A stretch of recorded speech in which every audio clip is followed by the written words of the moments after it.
श्री सद्गुरु महाराज की जय। पूज्यपाद महर्षि संत सेवी परमहंस जी महाराज का प्रवचन सबका मालिक एक है। इस प्रवचन का दूसरा अंतिम भाग। पंजाब में एक बड़े अच्छे फकीर हुए बुल्ले शाह। इन्होंने लिखा है, एक अलिफ पढ़े छुटकारा। अगर कोई एक अलिफ को पढ़ लेता है तो उसको नजात मिल जाती है। यूँ तो हम लोगों ने कितनी ही किताबों को पढ़कर बड़ी बड़ी डिग्रियां प्राप्त की है, दिन में कितनी बार अलिफ पढ़ते ही हैं, लेकिन वह कौन सा अलिफ है जो हमें भव दुख से छुटकारा दिला सकता है। हजरत अनवर अली रोहतकी ने एक पुस्तक लिखी है, कानून इश्क। उसकी पृष्ठ संख्या 204 पर उन्होंने लिखा है, जिस अलिफ को पढ़कर छुटकारा मिल जाता है वह उर्दू, फारसी या अरबी का पहला अक्षर नहीं है, वह तख्ती पर लिखा जाने वाला अक्षर नहीं है, वह वजूद मुतलिक यानी निराकार व अलिप्त प्रभु है, अनुभव की चीज़ है। यह ज्ञान सीना है, सफीना नहीं, लिखने में आने योग्य नहीं है। गुरु नानक देव जी महाराज बचपन में एक मौलवी साहब के पास पढ़ने के लिए गए। मौलवी साहब ने कहा, पढ़ो अलिफ।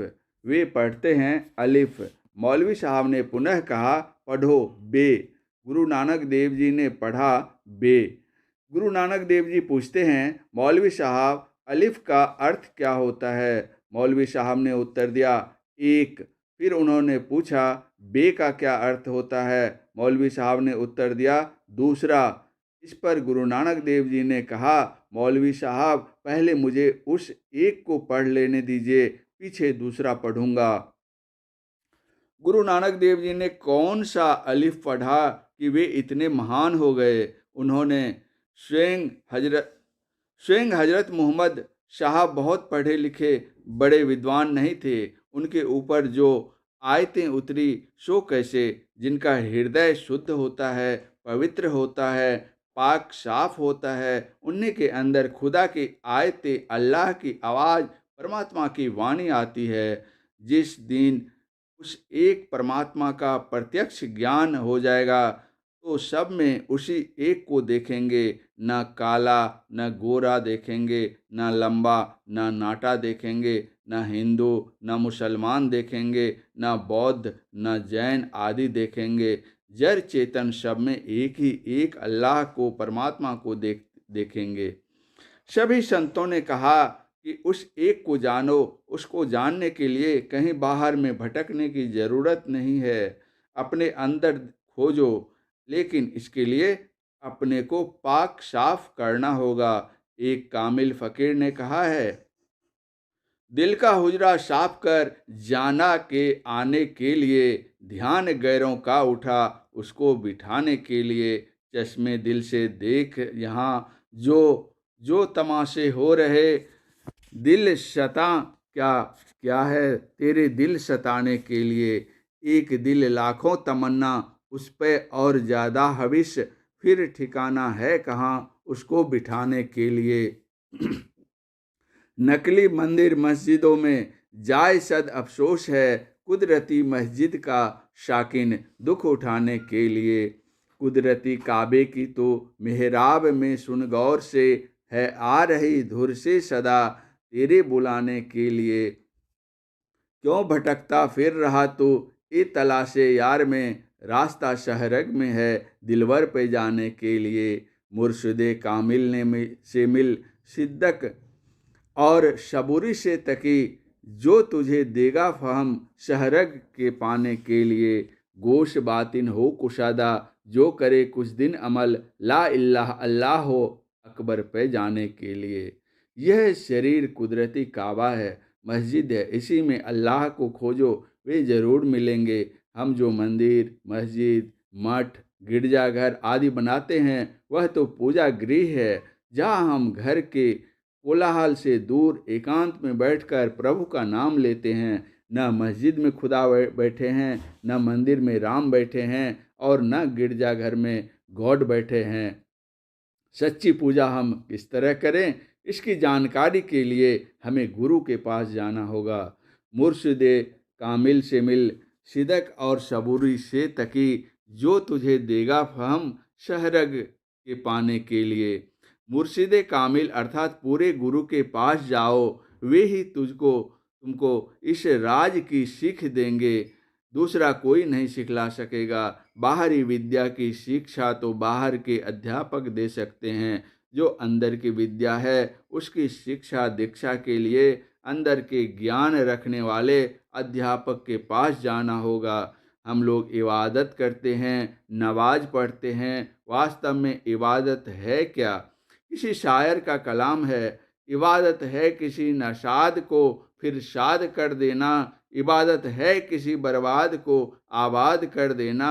यही सीखा है सागर हमने मुर्शद के कदम छूकर, खुदा से हो अगर मिलना पता खुदा का लगा लेना।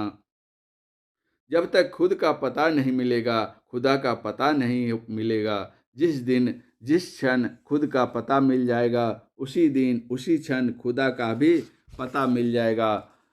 तब खुदा खोया हुआ नहीं रहेगा। जिस क्षण आत्मदर्शन हो जाएगा, उसी क्षण परमात्म दर्शन हो जाएगा। यह दृढ़तापूर्वक जान लेना चाहिए कि परमात्म दर्शन चर्म चक्षु से नहीं होता।